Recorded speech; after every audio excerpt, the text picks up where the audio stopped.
Bismillahirrahmanirrahim. Assalamu alaikum dear students. Hope you all will be doing well.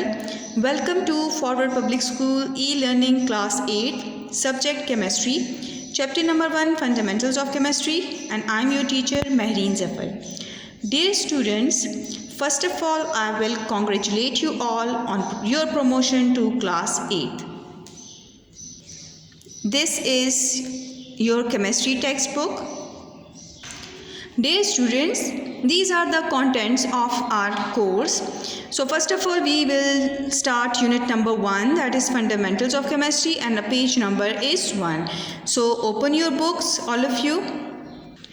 Dear students, in today's lecture we will start our lecture from topic number 1, that is introduction. Dear students, come to page 2 of your book. Here we have the introduction. Modern world in which we live is the world of chemicals. हम जिस दुनिया में रह रहे हैं ये दुनिया हमारे पूरी केमिकल से भरी हुई है. We all depends upon different chemicals which are necessary for our survival. ये जो हम केमिकल्स, मुख्तलिफ़ केमिकल्स हमारी दुनिया में मौजूद हैं, हम सब इन केमिकल्स के ऊपर डिपेंडेंट है. हमारा इन्हिसार इन्हीं केमिकल्स के ऊपर है जो कि हमारे ज़िंदा रहने के लिए ज़रूरी है. डियर स्टूडेंट्स, आप pencil, with the help of pencil आप ये मीनिंग्स लिखें. सर्वाइवल का मतलब है ज़िंदा रहने के लिए. Chemistry is the study of matter and the ways in which different forms of matter combine with each other. Chemistry क्योंकि हमारा सब्जेक्ट केमिस्ट्री है तो केमिस्ट्री को हम कह सकते हैं it is the study of matter and the ways in which different forms of matters combine with each other. Matter और मैटर की मुख्तलिफ़ अक़साम, फॉर्म्स का मतलब है अक़साम, मुख्तलिफ़ अक़साम जब मिल के हमारे पास नए प्रोडक्ट्स बनाते हैं तो इन सब के बारे में हम केमिस्ट्री में पढ़ते हैं. Chemistry has a wide applications. Wide means वसी, एप्लीकेशंस मीन इस्तेमाल, and serving the humanity and nature. The development of chemistry has provided us a lot of facilities in our daily life. अगर हम देखें chemistry की development का मतलब है तरक्की ने हमारी ज़िंदगियों में बहुत सी आसानियाँ पैदा की हैं. For example petrochemicals. Now what are petrochemicals and what is matter? You should know the definition first. Dear students, here is the definition for matter. What is matter? Anything which occupies space and has mass. हर वो चीज़ जिसने जगह cover की हो, occupy space and has मास, और कोई ना कोई उसका मास मौजूद हो, तो इस तरह के सब्सटेंस को हम बोलेंगे मैटर. ना हमारे पास, हमने कहा कि केमिस्ट्री ने हमारे लिए बहुत सी आसानियाँ पैदा की है जिसमें हमारे पास पेट्रोकेमिकल्स भी आ जाते हैं. तो पेट्रोकेमिकल्स हम किससे कहते हैं? As the name show, petrochemicals. So petroleum से जो केमिकल्स हम ऑब्टेन करते हैं that is called as petrochemical. So you can write the meaning of petrochemicals on your books. Different compounds obtain from petroleum. Petroleum से हमारे पास जो compounds निकलते हैं उनको हम कहते हैं पेट्रोकेमिकल. सो डियर स्टूडेंट्स, आप डेफिनेशन यहाँ से लिख सकते हैं अपनी बुक्स पे.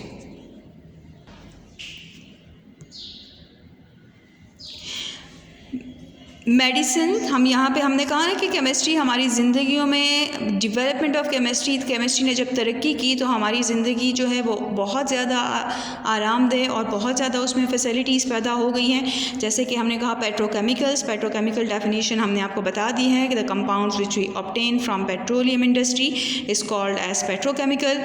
Medicines and drugs, papers, plastics, paints, colour, pigments, soap, detergents. Drugs, आपके पास मेडिसिन्स होते हैं, दवाइयाँ जो होती हैं जो इंडस्ट्रीज़ में बनती हैं. पेपर, कागज़ को कहते हैं. प्लास्टिक आप जानते हैं. पेंट पे आपके नॉलेज में ये इन्फॉर्मेशन है. कलर पिगमेंट क्या होते हैं कि हमारे पास जो पेंट्स वगैरह में डिफरेंट कलर हम डालते हैं तो उसको कलर पिगमेंट्स कहते हैं. पिगमेंट्स जर्रे को कहते हैं. सोप, साबुन, detergents etcetera. The study of chemistry also provide knowledge and techniques to improve our health and environment. Chemistry पढ़ने से हमारे पास हमारे इंफॉर्मेशन में ये हमें इंफॉर्मेशन प्रोवाइड करती है, नॉलेज मीन इल्म, और ऐसे तरीके बताती है, टेक्निक्स का मतलब है तरीके, जिससे हमारी ज़िंदगी और सेहत, माहौल और ज़िंदगी दोनों जो है वो बेहतर हो सके। इम्प्रूव का मतलब क्या है? बेहतर होना। एंड टू एक्सप्लोर, एक्सप्लोर का मतलब है दरियाफ़्त करना। And to conserve the natural resources, conserve mean महफूज करना। In the previous grades you have learnt about the matter, element, compounds, mixture, etc. अब हम इस यूनिट में क्या पढ़ेंगे? In this unit we will study different branches of chemistry, basic definitions and the concept of chemistry. Now come towards the first topic, that is Muslim period, which started from 600 to 1600 AD. The science of chemistry grew and flourished in early civilizations of the world. दुनिया की जो पहली तहज़ीब यहाँ पे गुज़र चुकी हैं, केमिस्ट्री ने बहुत ज़्यादा तरक्की और नशोनुमा पाई उन अदवार में। फ्लरिश मीन नशोनुमा पाना। द इजिप्शियन किसे कहते हैं? मिस्र के लोग, मिस्री जो लोग होते हैं। द ग्रीक यूनानी लोगों को कहते हैं। रोमन्स रोमी, एंड द मुस्लिम्स मुसलमान contributed much to the science of chemistry. इन्होंने बहुत ज़्यादा खिदमत सर अंजाम दी केमिस्ट्री को डेवलपमेंट करने के लिए। The Muslim made a rich contribution to the knowledge in chemistry. इन सारे तहज़ीबों में सबसे ज़्यादा मुस्लिम्स जो हैं उन्होंने इसकी तरक्की में ज़्यादा हिस्सा डाला। They spread like a shining stars on the horizons of the world of science. ये साइंस की दुनिया में मुसलमान जो हैं वो बिल्कुल एक चमकता हुआ सितारा हमें नज़र आ रहे थे, क्योंकि वो बहुत ज़्यादा डेवलपमेंट में हिस्सा ले रहे थे केमिस्ट्री के। They made effective and invaluable services in the field of chemistry. उन्होंने बेशबहा खिदमत अंजाम दी केमिस्ट्री फील्ड में को डेवलप करने के लिए। This period of Muslims is almost 1000 years long. Muslim period जो है it was about 1000 years long period था हमारे पास, जो कि 600 to 1600 AD पे मुश्तमिल था। तो काइंडली आप इसको अंडरलाइन करें, this is very important line कि the Muslim period is almost 1000 years long. Now what were the major aims mean objective, maqasid of the Muslim scientists at that time? कि हमारे पास जो मुस्लिम केमिस्ट थे, chemist कौन होते हैं? Chemist is the person who study chemistry. तो जो मुसलमान कीमियादान थे उनके प्रिंसिपल मीन बेसिक्स, मकासद क्या थे उस वक्त जब वो केमिस्ट्री के लिए काम कर रहे थे? तो सबसे पहला उनका जो ऑब्जेक्टिव था that is to find out methods to prolong life. वो ऐसे मैथड्स पे काम कर रहे थे जिससे ज़िंदगी के दौरानिया को हम लंबा कर सकें। ज़िंदगी के दौरानिया को लंबा करने का मतलब ये है कि हम ऐसे मेडिसिन जो हैं वो डेवलप कर सकें जिससे इंसानी ज़िंदगी को वक्त पे बचाया जा सके। जैसे कि currently we are undergoing a pandemic situation, तो अगर हमारे पास साइंटिस्ट जितने भी दुनिया के केमिस्ट हैं और साइंटिस्ट हैं वो अभी न्यू ड्रग्स पे काम कर रहे हैं ताकि ऐसे ड्रग को हम मार्केट में ला सकें जिससे इस बीमारी को हम ख़त्म कर सकें। To look for ways to change base metals into gold, और ऐसे तरीके वो देखना चाह रहे थे, फाइंड आउट करना चाह रहे थे जिससे हम बेस मेटल्स को, जैसे कि लेड हमारे पास एक मेटल है and they want to convert it into gold. Third उनका मकसद क्या था? To find physical evidence to support religious and philosophical beliefs, कि ऐसे शवाहिद, फ़िज़िकल शवाहिद जो है वो दुनिया के सामने पेश कर सके जिससे वो मजहबी और फ़लसफ़ी अकायद को यकीन दहानी करवा सके कि साइंस में जो बात की जा रही है वो बिल्कुल दुरुस्त है। तो they failed in doing so, हालांकि उनको इस तरह इन मकासद को हासिल करने में वो कामयाब नहीं हुए, but they laid the foundation of laboratory methods, लेकिन उन्होंने बुनियाद रखी। फाउंडेशन का मतलब है बुनियाद रखी लेबॉर्ट्री मैथड्स की। These methods are still use in our modern chemistry, और इन्हीं मैथड्स को, तरीक़ों को आज तक हम अपनी मॉडर्न लेबॉर्ट्रीज़ में इस्तेमाल करते हैं। Now dear students, come to page 3 of your book. The Muslim scientist discovered many elements. उस वक्त के जो मुस्लिम साइंटिस्ट थे उन्होंने दरियाफ्त किए बहुत से एलिमेंट्स, जैसे कि आर्सेनिक, इसका सिंबल है AS, एंटीमनी, इसका सिंबल है SB, एंड बिस्मथ, बिस्मथ का सिंबल है capital B small I etcetera. तो ये आप अंडरलाइन करें कि उस वक्त मुस्लिम साइंटिस्ट ने कौन कौन से एलिमेंट डिस्कवर किए थे, arsenic, antimony and bismuth. They developed and used many laboratory instruments. उन्होंने बहुत से लेबॉर्ट्री के आलात, इंस्ट्रूमेंट का मतलब क्या है, आलात, साइंसी आलात जो है वो डेवलप किए और उस पर वो काम करते थे, जिसमें हमारे पास एग्जांपल आते हैं फ़नल और क्रूसिबल्स। अब फ़नल और क्रूसिबल्स क्या चीज़ें हैं? सो बेटा फ़नल आपको इस तरह का दिखता है, ये शीशे का बना होता है ये, और हम इसको फिल्ट्रेशन पर्पस के लिए इस्तेमाल करते हैं। दूसरी तरफ अगर हम क्रूसिबल को देखें तो ये आपको क्रूसिबल की शेप नज़र आ रही है। क्रूसिबल भी हमारे पास ये इसका लिड है, एक कंटेनर होता है जिसके ऊपर लिड होता है और उसको हम इस्तेमाल करते हैं for heating purpose. Dear students, ये मैं आपको फ़नल की शेप बता देती हूँ। ये देखिए, ये आपके पास फ़नल है, it's glass, it is made up of glass, और ये बिल्कुल कोन शेप की है जिसे हम फिल्ट्रेशन पर्पस के लिए इस्तेमाल करते हैं। अगर मैं इसको यहाँ पे रख दूँ तो आपको क्लियरली नज़र आएगा। क्लियर बेटा? Many new chemicals processes were also introduced by Muslim scientist. मुख्तलिफ़ किस्म के प्रोसेसेस, तरीके जो है वो भी मुसलमानों ने ईजाद किए, जैसे कि फ़िल्ट्रेशन, फर्मेंटेशन, डिस्टिलेशन एक्सेट्रा। अब फ़िल्ट्रेशन, फर्मेंटेशन, डिस्टिलेशन ये कौन से तरीके होते हैं, तो इनकी डेफिनेशंस पढ़ते हैं। Now beta, what is filtration? Filtration is a process used to separate different components. तो different components के लिए जो separation के लिए जो process इस्तेमाल होता है उसको हम नेम करते हैं as filtration. Now what is fermentation? Breakdown of components by microorganisms such as bacteria in the absence of oxygen. In the absence of oxygen जब कंपोनेंट्स ही हम ब्रेक डाउन करते हैं, लेकिन ये ब्रेक डाउन कौन करता है, ये माइक्रो ऑर्गेनिजम्स करते हैं, इसलिए इस प्रोसेस को कहते हैं फर्मेंटेशन। नेक्स्ट जो प्रोसेस है that is called as distillation. Distillation is the separation of liquids by difference in their boiling point. हम जब दो लिक्विड्स को अलग करते हैं तो उनका बॉइलिंग पॉइंट अलग होता है और इस बेस पे हम इनकी सेपरेशन करते हैं। तो जो टेक्निक हम इस्तेमाल करते हैं उस टेक्निक का नाम है डिस्टिलेशन। एक और टेक्निक है that is sublimation, the process in which solids it directly changes into gas. तो वो प्रोसेस जिससे हम एक सॉलिड को डायरेक्टली गैस फेज में कन्वर्ट कर लेते हैं विदाउट अंडरगोइंग लिक्विड स्टेट, मतलब कि सॉलिड डायरेक्टली कन्वर्ट हो जाता है गैस फॉर्म में। इस तरह के प्रोसेस को हम नेम करते हैं एज सब्लिमेशन। डियर स्टूडेंट्स, तो ये डेफिनेशंस आप अपनी बुक्स के ऊपर लिख लें। Thus this period provide basis for the modern chemistry, और इसी दौर से मॉडर्न केमिस्ट्री का आगाज़ हुआ। The period of Muslim is generally called as the period of alchemist in the history of chemistry. ये जो अरसा है दौरानिया था जिसमें मुसलमानों ने बहुत ज़्यादा काम किया, इस अरसे को केमिस्ट्री की तारीख़ में अल्केमिस्ट के नाम से पहचाना जाता है। Muslim scientist presented chemistry as purely experimental और प्रैक्टिकल साइंस, क्योंकि मुसलमानों ने थ्योरेटिकल बात नहीं की, उन्होंने सारा प्रैक्टिकली एक्सपेरिमेंट्स के थ्रू दुनिया को अपनी बात समझाई, तो इसलिए they totally presented chemistry as a experimental science.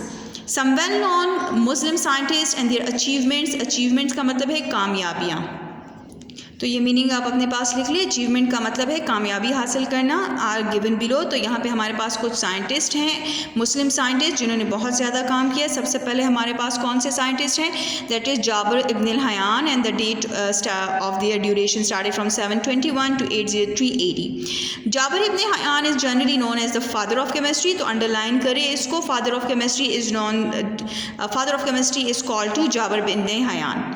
He was probably the first scientist who had a well established laboratory। वो हमारे पास पहले साइंसदान थे जिनके पास एक well established equipped laboratory मौजूद थी। He invented experimental methods such as distillation, sublimation, filtration, extraction of metals। extraction का मतलब है निकालना, to take out metals from the earth। तो हमारे पास जाबर इब्न हयान ने कौन कौन से मेथड्स, तरीके जो हैं इन्वेंट किए, उसमें डिस्टिलेशन है जो कि ऊपर हम डेफिनेशन डिस्कस कर चुके हैं, सब्लिमेशन है, फिल्ट्रेशन है और एक्सट्रैक्शन ऑफ मेटल्स। अब जाबर इब्न हयान ने कुछ इन्वेंशन केमिकल्स भी इन्वेंट किए, तो उनमें से तैयार किए, तो उनमें से कौन कौन से हैं, ही प्रिपेयर्ड हाइड्रोक्लोरिक एसिड का फॉर्मूला है HCl। नाइट्रिक एसिड का फॉर्मूला है HNO3। एंड वाइट लेड हमारे पास क्या है Pb, this is the symbol for lead. तो ये आप अपनी बुक्स पे नोट कर लें। सेकंड जो साइंटिस्ट हैं that is named as Mohammad Ibnul Zakariya Al Razi and the time duration is 864 to 930। Al Razi was a physician, chemist and a philosopher. Al Razi physician भी थे, chemist भी थे और फलसफी भी थे। He wrote 26 books. उसने कितनी किताबें लिखी, अंडरलाइन करें 26 books. But the most famous book was Al Asrar. लेकिन सबसे ज़्यादा जो मशहूर किताब है, अंडरलाइन कर लें इसको, दिस इज़ अल असरार। अब इन दिस बुक अल असरार में अल राजी ने हमें क्या बताया है, he discussed the different processes of chemistry. He was the first chemist to divide the chemical compounds into 4 types and also divide the substance into living and non-living origin. हमारे पास अल राजी ने क्लासिफिकेशन की कंपाउंड्स की into 4। अब वो 4 कौन से types हैं और किस बेस पे ये क्लासिफिकेशन की गई है, अब हम उसको पढ़ते हैं। सो बेटा जो अल राजी ने क्लासिफिकेशन की, this classification is carried out on the basis of source का मतलब है जहाँ से ये केमिकल्स आपने ऑब्टेन किए हैं। सो 4 टाइप्स हमारे पास कैसे बनती हैं, दैट इज़ प्लांट्स, उसने कंपाउंड्स को प्लांट से हासिल किया, एनिमल्स से, मिनरल्स से एंड देयर डेरिवेटिव्स मीन जो हम इनसे डिराइव कर लेते हैं। सो अल राजी classify the compounds on the basis of their sources into these 4 types. Secondly हमारे पास अल राजी ने सब्सटेंस को लिविंग और नॉन लिविंग ऑरिजिन में भी डिवाइड किया। He prepared alcohol by fermentation. Alcohol क्या है, इट्स अ ऑर्गेनिक कंपाउंड। इसको अंडरलाइन करें कि फर्मेंटेशन प्रोसेस से अल राजी ने अल्कोहल को बनाया। It's one of the chemical which we use in different processes. Now dear students, come to page 4 of your book. We have a third scientist which named as Al-Biruni and the time duration is 973 to 1048 AD. He made greater contributions in the field of physics, metaphysics, mathematics, geography, astronomy and history. अब हमारे पास अल-बिरूनी की जो contributions हैं, ख़िदमात हैं, वो कौन कौन से फील्ड्स में थी, फ़िज़िक्स में, मेटाफिज़िक्स में, मैथमेटिक्स में, जोग्राफ़ी में, एस्ट्रोनॉमी में एंड हिस्ट्री में। तो अब फ़िज़िक्स आप जानते हैं कि it's a branch of science जिसमें हम मैटर के बारे में पढ़ते हैं, एनर्जीज़ के बारे में पढ़ते हैं। मेटाफिज़िक्स क्या है वो हम आपको बताते हैं। जोग्राफ़ी किसे कहते हैं, एस्ट्रोनॉमी किसे कहते हैं, हिस्ट्री तारीख़ को कहा जाता है और मैथमेटिक्स रियाजी का नाम है। सो बेटा आप ये मेटाफिज़िक्स की डेफिनेशन अपने पास लिखें। It is the branch of philosophy, फ़लसफ़े की एक ब्रांच है, exploring the fundamentals nature of reality. हकीकत की बुनियादी तस्वीर को जानने के लिए जो हम फ़लसफ़े में पढ़ते हैं that is called as metaphysics. Geography किसे कहते हैं, the word geo mean earth, so definitely the study of earth is called as geography. Next क्या है, astronomy. Astronomy is the study of stars and planets. Next क्या है, philosophy क्या है, it's the deep study of anything whether science और arts. किसी भी science या आर्ट्स के डीप स्टडी को हम कहते हैं फ़िलासफ़ी। तो अल-बिरूनी जो हमारे पास थे वो इन फील्ड्स में मास्टर समझे जाते हैं। In the field of chemistry, अब केमिस्ट्री में उन्होंने क्या किया, he understood the different chemical procedures, मुख्तलिफ केमिकल प्रोसीजर्स उन्होंने समझे एंड केमिकल कम्बिनेशंस और कैसे एलिमेंट्स जो हैं वो आपस में कंबाइन होते हैं। ही डिटरमाइन मीन मालूम किया the densities of different substances. Now what is density? Density by definition is mass per unit volume. अगर आप लेट्स सपोज ये एक ब्लॉक मैंने बनाया है और इसमें मैं मॉलिक्यूल्स डालती हूँ, तो इस ब्लॉक के में हर एक मॉलिक्यूल का एक मास होता है और उसने एक जगह कवर की है, एक वॉल्यूम कवर किया है। तो ये मास पर यूनिट वॉल्यूम को हम कहते हैं, नई टर्मिनोलॉजी हमारे इस मास पर यूनिट वॉल्यूम से बन जाती हैं and that terminology is called as densities. तो हमारे पास अल-बिरूनी ने डिफरेंट सब्सटेंसेस की डेंसिटीज़ को भी मालूम किया था। नेक्स्ट जो हमारे पास है that is Ibn Sina and he the time frame is 980 to 1037 AD। Ibn Sina is generally known as the Aristotle of the Muslim world. मुस्लिम दुनिया का, मुसलमानों की दुनिया का में अरस्तु जिसको कहा जाता है, अरस्तु का टाइटल जिसे मिला है दैट इज़ इब्न सीना। Aristotle was actually a great philosopher of the world. He is famous for his contribution in the field of medicine, mathematics, astronomy, medicinal chemistry and philosophy.